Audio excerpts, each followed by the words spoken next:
welcome you guys back to another episode of the AWM podcast.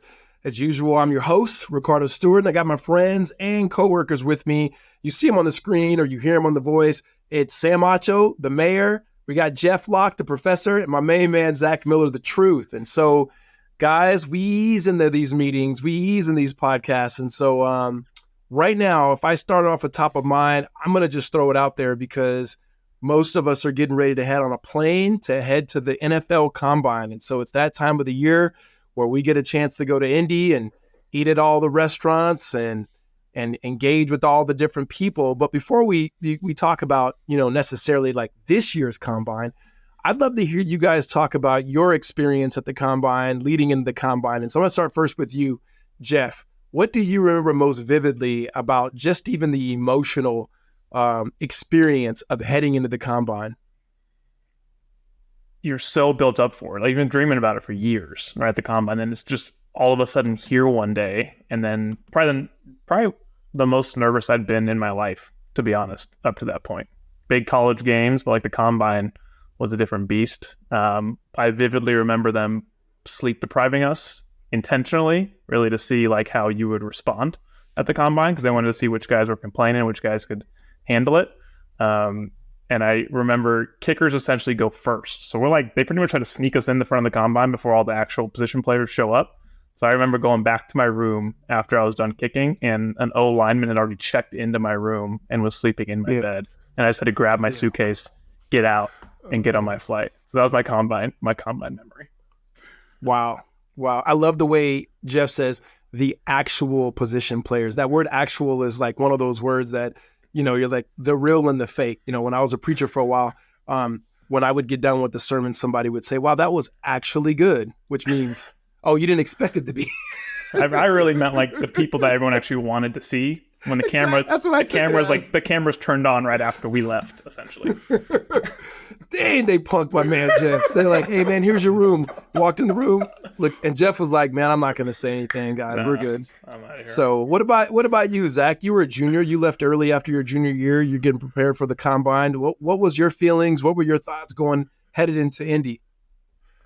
I just couldn't wait for it to be over. The amount of emphasis and pressure that everyone puts on running a 40, when a 40 is one of the worst things that can determine how good of a football player you are. You see the teams that at that time, I went to the Combine 17 years ago, the teams that overly focused on who was the best athlete and not who the best football players were the teams just weren't good. So I was happy to get it over with. Obviously, everyone was focusing on 40 times. And so as soon as I got that done and I did the 40 at my pro day again, I was just glad to be actually get closer to the draft and actually get closer to, realizing my dream of being a football player, an NFL player, not an underwear Olympics athlete. Yeah, you didn't win the underwear Olympics?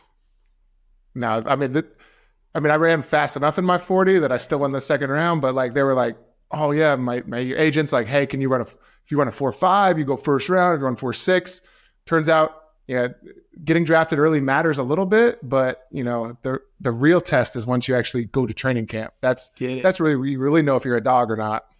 Let's go on the other side of it. Sam, what was your feeling post Combine? I was excited, Coach. I'm not gonna lie to you. I was excited because for me, I had the impression and the understanding that if I performed at the Combine, it would actually increase my draft stock. So I said, okay, Senior Bowl, if I perform well, my agent told me, boom, it'll increase. Combine, it'll increase. Pro Day, it'll increase. I went to the Senior Bowl. I won most outstanding performance, right? Von Miller won MVP. I won most outstanding performance. I'm like, bet, check, I'm good. Went to the Combine, and Jeff is so right, because there is this hurry up and wait. You get up super early. You're waiting in long lines. But it was my chance to compete, and I love competing. I had a chance to set a record in the El Cone drill. I ran a top 5 in the 40, top 5 in these drills. So I was like, man, I felt awesome because I had all of that behind me. It was almost just another opportunity to prove, hey, for the people who believe in me, I am who you thought I was. And people who didn't believe, hey, time to get the same on your radar. So I was relieved, but I didn't really know what happened next. You spent all this time focusing on the draft prep and the Combine. Then it's like, oh, it's over. What do I do now? And then so I don't know if I went back to Austin, Texas and started training for position drills for my pro day. went back to the place I was training for the combine. But it was this idea of like relief, but also, oh, now it's time to play football again, not just run a 40 or jump high. Man, well, here's what we're going to do today, okay? Just kind of recapping where we've been in this kind of mini-series in which we've been talking about human capital. So if we go all the way back, one of the things we say, we start with our clients and with anybody when it comes to multi-generational wealth. You got to start first with putting money in its proper place, meaning it's just a tool to buy and purchase the things for the people and you love and impact the places you love. Okay, well, how do I make that money? We said, okay, there's a conversation that is not often had with financial advisors that we actually major on. It's not unique to us, but it's something that we major on. That's talking about human capital. And there's kind of three different prongs of human capital. We talked about the physical capital, how important it is to invest in your body.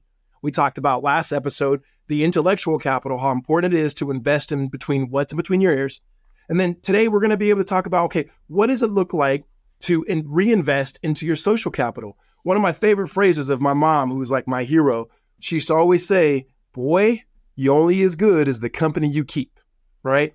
And what she meant was the people who you surround yourself with, the people who you hang out with, you're only as good as the company you keep. And so as we get into talking about social capital, I usually like to start with the professor because he's always got good definitions. So Jeff, why don't you go ahead and give us a definition, a broad definition of social capital? Yeah, very broad.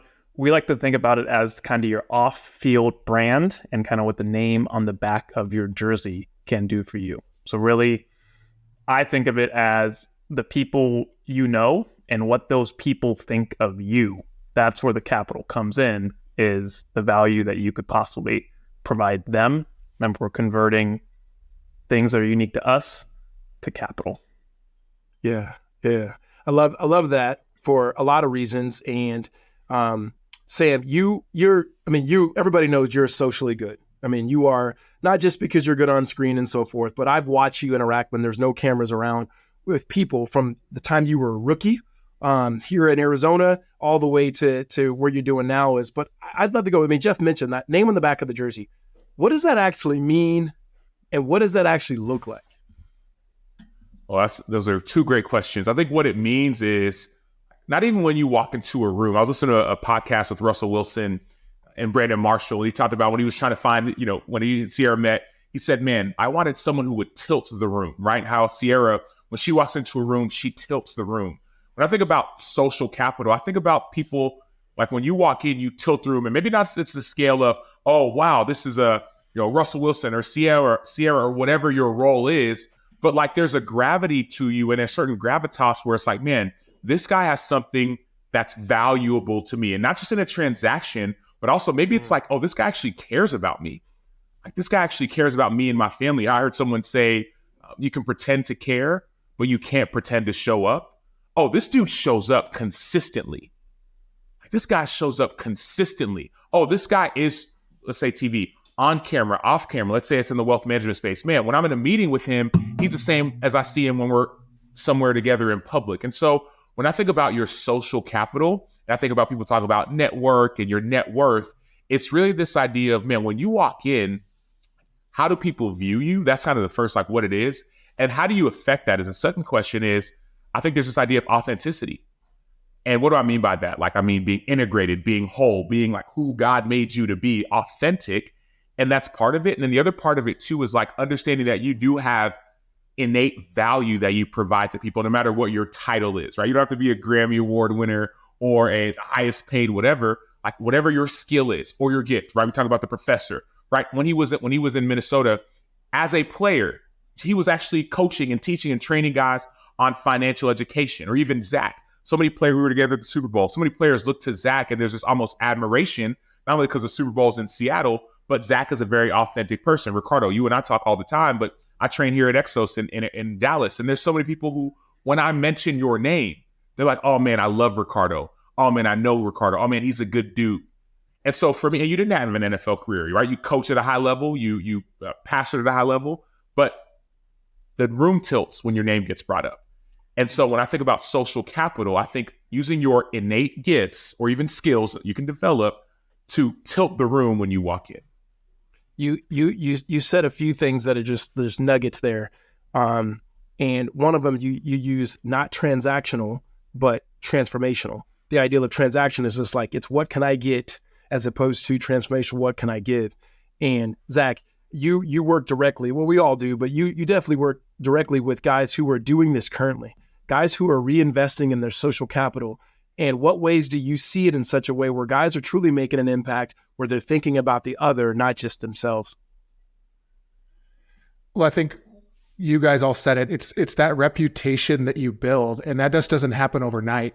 It's how consistent, how mature, how reliable are you? I mean, one of the biggest questions I get is like, how was this guy as a teammate? How was he? Because that's what people want to know. And so that name on the back of your jersey, that's your reputation. Social capital doesn't have to be you putting yourself out there all over social media, being very like extroverted, all that. You can actually build incredible social capital just by those one-on-one relationships in the locker room with people around the team. And that's what we encourage our players to do. That's what I see our guys doing, is really building their brand, building their reputation with all those relationships as a player. And you do have the most influence while you're an active player. It's something that a lot of guys miss out on. People are constantly looking at you and seeing how you act, and how you act in how you do one thing is a lot of times how you act and when you do everything. So people really look to that. And so we strongly encourage all our players to, while you're a player, don't wait till you're done. Take advantage of those relationships around the building with those people that really can set you up later. And a lot of times that's just how the business world works. And once you learn that, as fast as you can learn that, it's huge for our guys. I mean, it really comes down to, like you guys are saying, it's who you are, right? Because you can make a name great and you can mess up a name really quick. Most of us here have kids, and when you're going through that first kid and you're like, all right, what about this name? And your wife or somebody would throw out a name and you immediately go, nah, I had this dude on my team. Never can I name him that name. Like, what I mean? There's always that. Like, you don't want those. So one of my favorite authors is Malcolm Gladwell. Like, I read anything that Malcolm Gladwell writes, any podcast he's on, I'm listening to it. But he has the book Outliers. It's one of his more famous books. And then I'm not exactly sure what the subtitle is, but he's trying to debunk the myth of the self-made man, meaning all these very successful men and women in the world, they become successful because other people and circumstances in their life. Well, I'm looking at 3 very successful people, 4 because I'm gonna throw myself in it because I'm here. But for you guys, if you're standing on somebody's shoulders, I mean, somebody got you to where you are today. Who was that person or that group of people, and why? I mean, in just going like, I want to just throw it out there to go, Sam Acho's not just Sam Acho because he walked into this world and just made himself. Like, you've worked incredibly hard, but Sam, Zach, Jeff. Let's start with you first, Jeff. Who are those people you go, I'm definitely standing on this person's shoulder? First, I want to debunk the definition of success. Most people think success, especially in the athlete world, is just hard work plus talent. That's not true. Success is hard work plus talent plus opportunity plus luck. And we're talking about opportunity here. Who are the people that helped you get where you are? So my example is actually the kicker, punter, and snapper community from UCLA. Right, without them, I had no chance of getting where I got. There was 5 of us in a row that made it to the NFL. Right, we would all go back and train together in the off seasons. Right, and those are the people who I stood on their shoulders. My friend Kai Forbath was one of the first people to get drafted as a kicker at UCLA, and I looked up to him on how I was going to get there next, and then people after me looked to me on how to get there next. So those are people that I definitely sort of stood on their shoulders. Special teams, you? Florida State still got us, but we're getting close, hopefully. Yep. I love the honesty. What about you, Zach? I think the biggest, a lot of people have helped me. There's a ton of people that have helped me along the way. I think really my coach at ASU, Coach Osborne, tight ends coach, I was a very raw player. And he taught me how to be an NFL tight end in only 3 years to where I could actually come in and make an impact. So the ability to transition from an 18-year-old, start as a true freshman, play as well as I did, to be able to all of a sudden become, a Mackey Award finalist in my last 2 seasons. That was, that's the kind of, mentorship and coaching that really elevated me as a player to actually help me make that transition as easily as it possibly could be. It's good. Sam, I usually don't ask everybody the same question, but because I feel like this is an opportunity for us to talk about social capital, I got to ask you the same question, man. I mean, I know there's a lot of shoulders, but who in particular would you say, yeah, I'm definitely standing on this person's shoulder?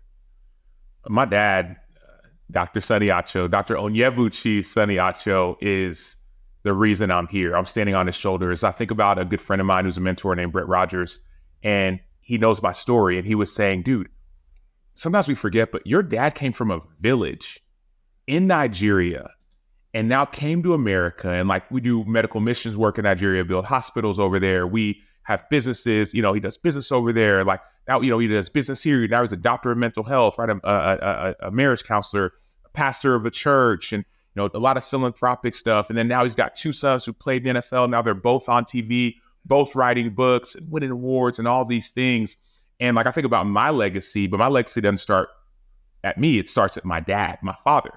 And so I think about, and I had a conversation with him actually yesterday about this, because once again, going to that social capital, my mentor friend was like, dude, make sure you tell the people you love that you love them and how much they matter. And so I told my dad that yesterday. I was like, dude, almost like this idea of like, thank you, or man, it's impressive what you've done. And we went down this rabbit trail of like, yes, dude, only by the grace of God, but also like Jeff Lott said, and also opportunity, maximizing the opportunity. There's everyone listening to this podcast, you have an opportunity to maximize, right? Maybe you're a current player who's about to get a new deal. And some of our clients we're talking about, like, are about to be like the highest paid at their position, guys we're talking to. Maybe you are getting towards retirement, thinking about the next career. Maybe you're in college and you're about to get drafted first round pick. Like there's a huge window and a huge opportunity. Even from the monetary perspective, the salary cap just increased by about 30 million. Like there's a huge monetary opportunity. Maximize it. Maximize it, maximize it. Take a risk. My dad, and last thing I'll say on this, it was my dad, another mentor. They said, man, God hits a moving target. So don't sit still.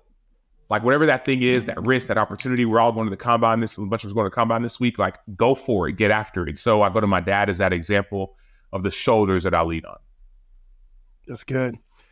For me, there's a ton of people, but I'm going to throw out you guys probably know this, but my mom, I feel like my mom put me in position, to be comfortable in all sorts of environments. I mean, we were in the inner city, moved out to the suburbs, and I feel like just being able to navigate both of those spaces helped me as a person, you know what I mean? Just know how to be in just about any given room.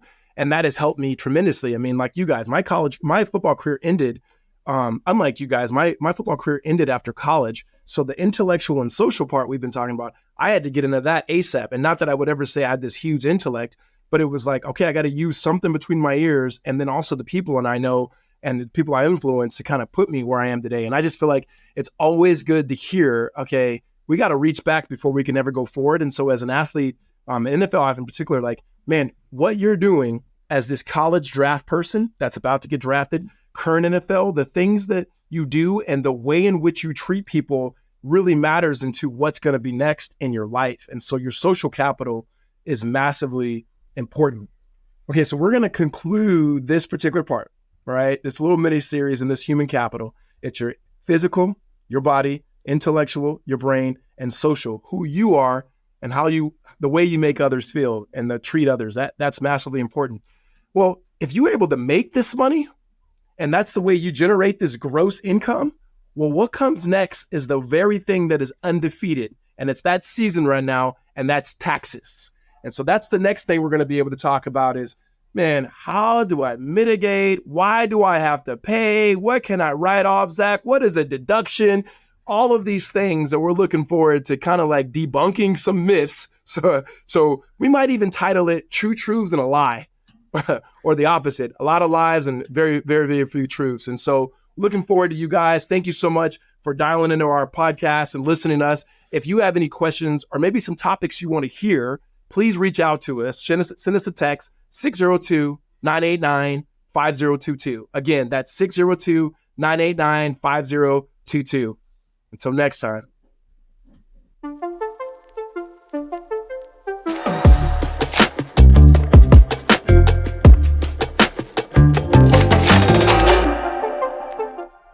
The information in this podcast is educational and general in nature and does not take into consideration the listener's personal circumstances. Therefore, it is not intended to be a substitute for specific, individualized financial, legal, or tax advice. To determine which strategies or investments may be suitable for you, consult the appropriate qualified professional prior to making a final decision.